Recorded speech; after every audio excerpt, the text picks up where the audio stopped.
Hello and welcome back to physics for cause. Previous video में हमने Young's double slit experiment को discuss किया था। इस वीडियो में हम यंग्स डबल स्लिट एक्सपेरिमेंट या शॉर्ट में हम इसे YDSE भी कह सकते हैं, यंग्स डबल स्लिट एक्सपेरिमेंट के क्वेश्चंस को डिस्कस करेंगे।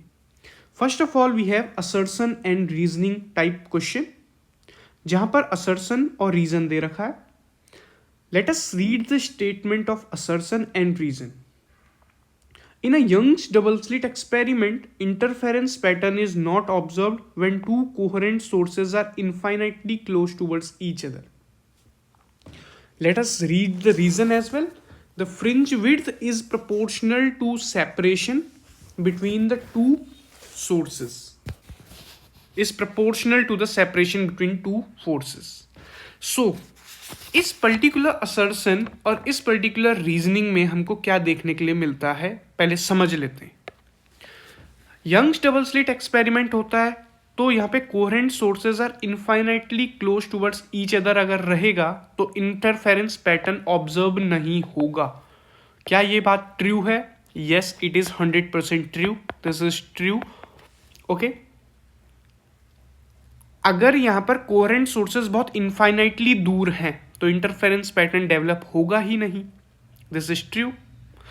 द रीजन को हम डिस्कस करते हैं। द फ्रिंज विड्थ को हम बीटा से रिप्रेजेंट करते हैं and we know that the beta is given by the relation D lambda upon d, जहां पर कैपिटल डी क्या है? डिस्टेंस बिटवीन जो स्लिट है एंड स्क्रीन। जो स्मॉल डी है it is width of slit, जो नैरो ओपनिंग है इनके बीच का जो विड्थ है, and lambda is the wavelength, beta is the fringe width. तो यहां पर रीजन में ये कह रहा है कि फ्रिंज विड्थ जो है प्रोपोर्शनल है to the separation between two sources. तो क्या ये बात ट्रू है? प्रोपोर्शनल तो नहीं, बट हमें इनवर्सली प्रोपोर्शनल देखने के लिए जरूर मिला है। It is inversely proportional. So if we are talking about the inversely proportional, so we can say that it is not directly proportional. So we can say that assertion is true. Assertion यहाँ पे क्या है? True है, but reason is false. I hope आपको ये समझ में आया होगा reason क्यों false है। क्योंकि यहाँ पर आप देख सकते हैं it is not proportional, it is not directly proportional towards to the D. Okay, now let us see the MCQ question.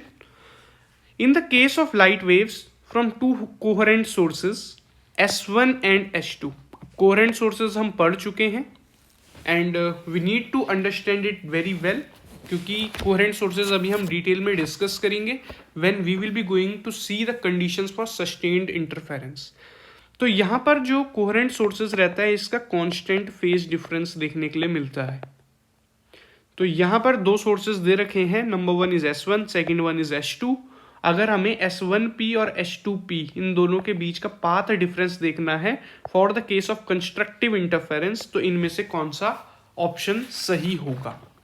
Okay, तो आपको यहाँ पर कंस्ट्रक्टिव इंटरफेरेंस के जो पोर्शन है उसको डिस्कस करना पड़ेगा कि जो पाथ डिफरेंस है, पाथ डिफरेंस, आप कंस्ट्रक्टिव इंटरफेरेंस के बारे में जब पाथ डिफरेंस लिखते हैं डेल्टा एक्स, हम क्या लिखते हैं? 0, lambda, twice lambda, 3 times of lambda, 4 times of lambda. इस तरीके से हम क्या करते हैं, इस चीज को रिप्रेजेंट करते हैं। आई होप आपको ये समझ में आया होगा कि कंस्ट्रक्टिव इंटरफेरेंस में हम किस तरीके से रिप्रेजेंट करते हैं। तो यहाँ पर भी तो ऐसा ही होगा। S1P और S2P अगर है, it can be considered as, ये क्या है? n लैम्डा, जहाँ पे n क्या है? कोई भी होल नंबर हो सकता है, तो यहाँ पे n lambda. Therefore the answer would be B option. Okay, now moving towards the 8th question, means third question here. In a Young's double slit experiment, screen is moved away from the plane of slits. अब ध्यान से देखो जरा, slits मान लो ये है, ये slits है और ये स्क्रीन है. Let me write here, this is slit, this is screen. अब स्क्रीन को उसने ये बोला कि screen is moved away from the plane of slits, इस स्क्रीन को यहां से उठा के दूर लेके जाना है, तो एंगुलर सेपरेशन ऑफ फ्रिंजेस बताना है। पिछले वीडियो में हमने जो डायग्राम बनाया था उसमें हमने बताया था कि किस तरीके से जो एंगल है वो बनता है थीटा। ओके, तो इस थीटा में क्या डिफरेंस आएगा? सो वी नो दैट जो थीटा है और जो फ्रिंज विड्थ है, इन दोनों में क्या डिफरेंस आएगा, वो ये पूछना चाह रहा है यहाँ पर। आई होप आपको ये समझ में आया होगा कि what the question is asking for you. Okay, now अगर हम यहाँ पर बात करते हैं थीटा टर्म की, so what we have exactly, हमने ये देखा था जो साइन थीटा है it is equal to lambda upon D. अगर हम फर्स्ट मिनिमा के बारे में बात करते हैं, अगर हम सेकंड मैक्सिमा के बारे में बात करते हैं तो ट्वाइस लैम्डा हो जाएगा, थर्ड के बारे में बात करते हैं थ्राइस हो जाएगा। बट अगर हम सिंपल नॉर्मल केस के बारे में बात करें तो साइन थीटा जो रहेगा वो लैम्डा अपॉन डी रहेगा। तो अब sine theta lambda upon D है, तो थीटा को भी हम बहुत स्मॉल है तो लैम्डा अपॉन डी कह ही सकते हैं। आई होप आपको ये समझ में आया होगा। अब अगर यहां पर ये वाला डिस्टेंस कैपिटल डी इंक्रीज हो रहा है, स्मॉल डी तो ये था ना स्लिट के बीच का सेपरेशन, कैपिटल डी इंक्रीज हो रहा है, तो थीटा के उसमें तो कोई रिलेशन है ही नहीं। तो ये क्या रहेगा, एंगुलर सेपरेशन जो फ्रिंजेस का रहेगा it will remains same, it will remain constant. But अगर हम फ्रिंज विड्थ के बारे में बात करते हैं, जो यहाँ पे फ्रिंजेस पैटर्न्स फॉर्म होंगी, कुछ इस तरीके से फ्रिंजेस अगर पैटर्न्स फॉर्म हो रही हैं, तो इनके फ्रिंज विड्थ जो रहेगा उसमें क्या डिपेंड करेगा। तो फ्रिंज विड्थ आपको पता है किस तरीके से हम रिप्रेजेंट करते हैं, it is denoted by D lambda upon d. तो अगर यहाँ पर ये कैपिटल डी इंक्रीज हो रहा है ना, ये वाला इंक्रीज हो रहा है, तो बीटा डायरेक्टली प्रोपोर्शनल है डी के। अगर डी इंक्रीज कर रहा है तो बीटा भी इंक्रीज करेगा। देयरफॉर तो ऑप्शन सी इज करेक्ट, ये वाला जो है ये इंक्रीज करेगा और angular separation remains constant. I hope आपको ये समझ में आया होगा। And this question has been asked in CBSE 2023 board examination. Now the next question, light sources जो यंग डबल स्लिट एक्सपेरिमेंट में लेते हो कैसे होते हैं? ऑब्वियस बात है, भी हमने डिस्कस किया है, कोहेरेंट सोर्सेज होते हैं जिनके पास हमको क्या देखने के लिए मिलता है, सेम या फिर कांस्टेंट फेज डिफरेंस देखने के लिए मिलता है, कांस्टेंट फेज डिफरेंस देखने के लिए भी मिलता है। आई होप आपको ये समझ में आया होगा किस तरीके से क्वेश्चंस पूछे जा रहे हैं। ओके, नाउ अब यहां पर जो हमने क्वेश्चंस डिस्कस किए हैं ये तो इंपॉर्टेंट है। ओके, नाउ अब हम डिस्कस करते हैं कुछ न्यूमेरिकल पोर्शन जो हमने प्रीवियसली डिस्कस किया था, बट उससे पहले मैं कुछ यहाँ पे फॉर्मूलेज रिप्रेजेंट करना चाहूँगा जो अभी तक हमने डेराइव किए थे। सबसे पहला हमने क्या बात करी थी, अगर कोई भी ब्राइट फ्रिंज देखने के लिए मिलता है, nth ब्राइट या फिर nth maxima, so it is represented as ND lambda upon D. अगर हम यहाँ पर nth डार्क बैंड के बारे में बात करते हैं, it is denoted as 2n-1 D lambda upon 2d। अगर हम यहाँ पे फ्रिंज विड्थ के बारे में बात करते हैं beta, it is refer to as D lambda upon d, जो कि इसके लिए भी सेम रहेगा और इस वाले के लिए भी सेम रहेगा, for same for dark as well as for bright fringes. Okay, now अब हम क्वेश्चंस डिस्कस करेंगे based on these formula. First of all the question is find the distance between third maxima and second maxima on the opposite sides of central bright. तो let us assume कि हम एक यहाँ पर schematic view बना लेते हैं कि यहाँ कहीं पर स्क्रीन के ऊपर ये सेंट्रल ब्राइट है, थर्ड मैक्सिमा है तो ये ऊपर लाई कर रहा है, और opposite side of central bright के सेकंड मैक्सिमा लाई करेगा, तो अपोजिट साइड ये हो गया। और डिस्टेंस बताना है, यहाँ से यहाँ तक का डिस्टेंस बताना है, इन दोनों के बीच का सेपरेशन कितना है। आई होप आपको ये समझ में आया होगा। ना सेंट्रल ब्राइट से अगर कोई हम ये वाला डिस्टेंस देखें तो इसको हम क्या बोल सकते हैं, y3 भी बोल सकते हैं क्योंकि ब्राइट है, और जो सेंट्रल ब्राइट है और 2b है, इसका सेपरेशन हम क्या बोल सकते हैं, y2b बोल सकते हैं। आई होप आपको ये समझ में आया होगा। अब जब यहाँ पर बात कर रहे हैं y, जो हम डिस्टेंस बता रहे हैं ब्राइट की, अभी हमने क्या फॉर्मूला रिप्रेजेंट किया, ये वाला फॉर्मूला। तो ब्राइट के लिए जो फॉर्मूला आया N B is equal to N D lambda upon d, तो अगर हम 3b के लिए रिप्रेजेंट करते हैं तो हो जाएगा 3d लैम्डा अपॉन डी, और ऐसे ही 2b जो है उसका हो जाएगा 2d lambda upon d. So 2b is equal to 2d lambda upon d. तो हम कह सकते हैं कि जो ये वाला डिस्टेंस है, ये वाला, ये कितना है, यहाँ से लेके यहाँ तक का जो डिस्टेंस है, this is what 3 lambda upon D. यही डिस्टेंस होगा ना 3b। y 3b की वैल्यू कितनी होगी 3d lambda upon D.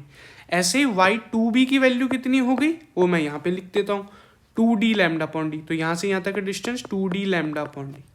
But उसने क्या पूछा है, distance between third maxima and second maxima. तो हमें कंप्लीट डिस्टेंस बताना है, ये कंप्लीट डिस्टेंस बताना है।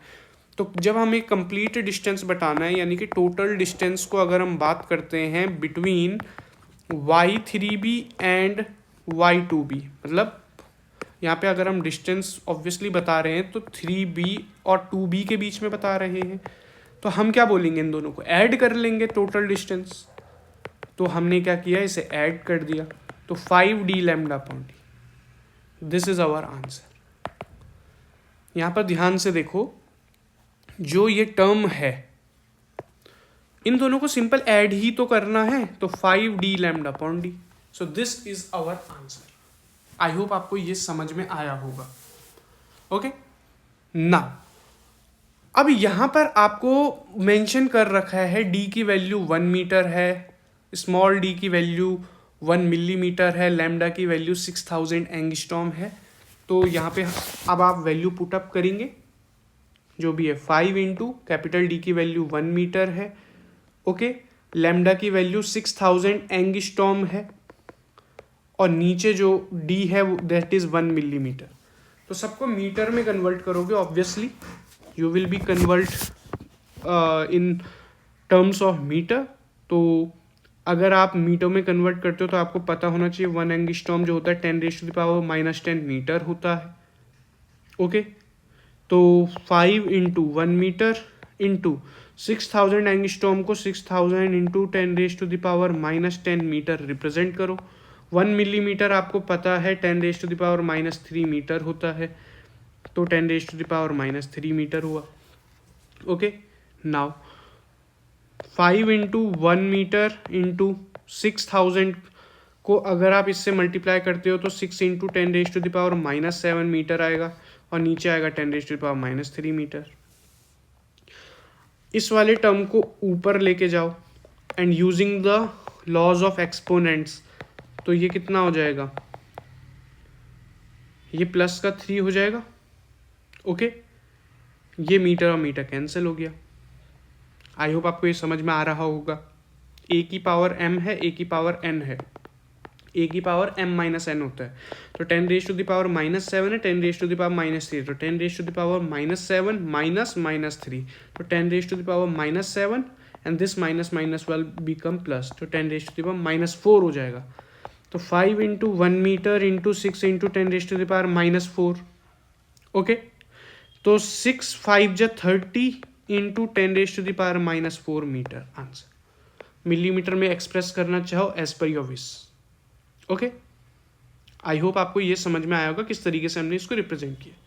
Now moving towards the next question, d is equal to 0.11 millimetre, capital D की वैल्यू गिवन है, लैम्डा की वैल्यू गिवन है। Find the distance between 7th maxima and 11th minima. 7th maxima है तो 7th bright होगा, और आपको bright का फॉर्मूला पता है ND लैम्डा अपॉन डी है, तो ये 7D लैम्डा अपॉन डी हो जाएगा। 11th मिनिमा रिप्रेजेंट करना है, तो 11th मिनिमा को हम 11D बोलेंगे, and we know that the relation 2n-1 d lambda upon twice of d, d lambda upon twice of d होता है। ओके, नाउ अब चेक करो, अब यहाँ पे n की वैल्यू 2 रखना है, So this will become 22 minus 1 d lambda upon twice d. This is 21 d lambda upon twice d. इन दोनों के बीच का सेपरेशन देखना है, तो सेपरेशन देखना है तो देखो ना सेम साइड में, तो 11d में से 7b को सब्ट्रैक्ट करो तो 21d lambda upon twice d minus 7d lambda upon d.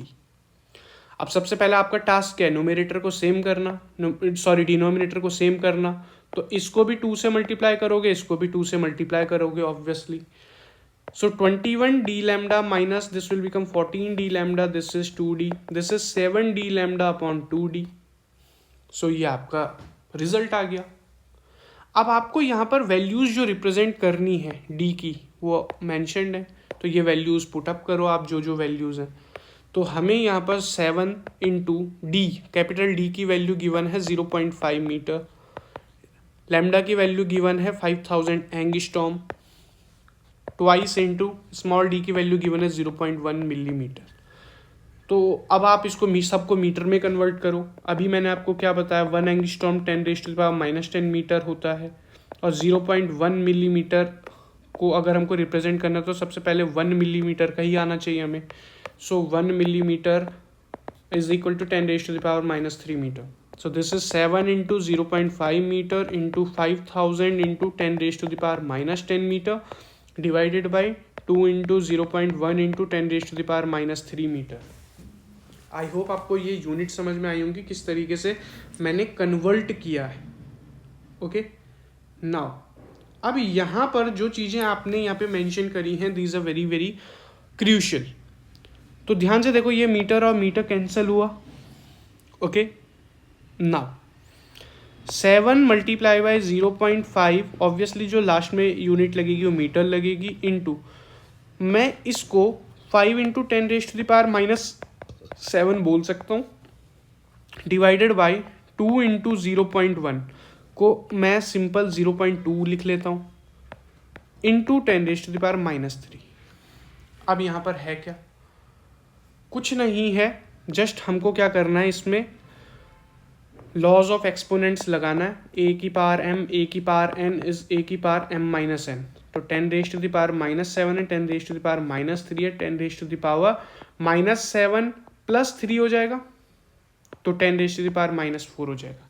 You will just solve this and you will get result 8.75 into 10⁻⁻3 and the unit is obviously metre. अगर हम इसे मिलीमीटर में लिखना चाहें तो हम लिख सकते हैं. This is our result. I hope आपको ये समझ में आया होगा. Okay now the next question. If the distance between second maxima and the fourth minima is given, fringe width बताना है. तो सेकंड मैक्सिमा जो है वो हम कैसे लिखते हैं, n D lambda upon d, that is 2d lambda upon d. And the fourth minima means dark band, कैसे लिखेंगे, 2n-1 d lambda upon twice d. So n के जगह 4 वैल्यू पुटअप करेंगे इस n के जगह. ओके सो n के place पे हम 4 की वैल्यू रखेंगे, this will become 7d lambda upon twice d. अब इन दोनों के बीच का डिफरेंस हमको गिवन है, that is what, 0.5 angstrom. It is mentioned here 0.5 angstrom. Okay now so y 4d minus 2b, y2b obviously, y2b is given to us 0.5 angstrom. Now 7d lambda upon twice d minus 2d lambda upon d is 0.5 angstrom. Okay now अब हमारा task क्या है कि unit हमको क्या करनी है, denominator क्या करना है, सेम करना है. तो इसको भी मैं 2 से मल्टीप्लाई करूंगा, इसे भी मैं 2 से मल्टीप्लाई करूंगा. So let me write it as 2.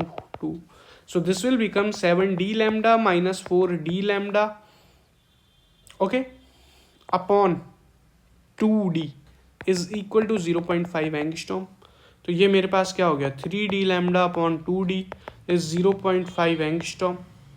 Okay so अगर मेरे को डी लैम्डा अपॉन डी की वैल्यू चाहिए, सिर्फ इसकी वैल्यू चाहिए, डी लैम्डा अपॉन डी, यही तो होता है हमारा फ्रिंज विड्थ बीटा, बीटा ही तो हमें निकालना है। तो बीटा क्या होता है, डी लैम्डा अपॉन डी, अभी हमने ऊपर में रिलेशन में देखा होगा, डी लैम्डा अपॉन डी।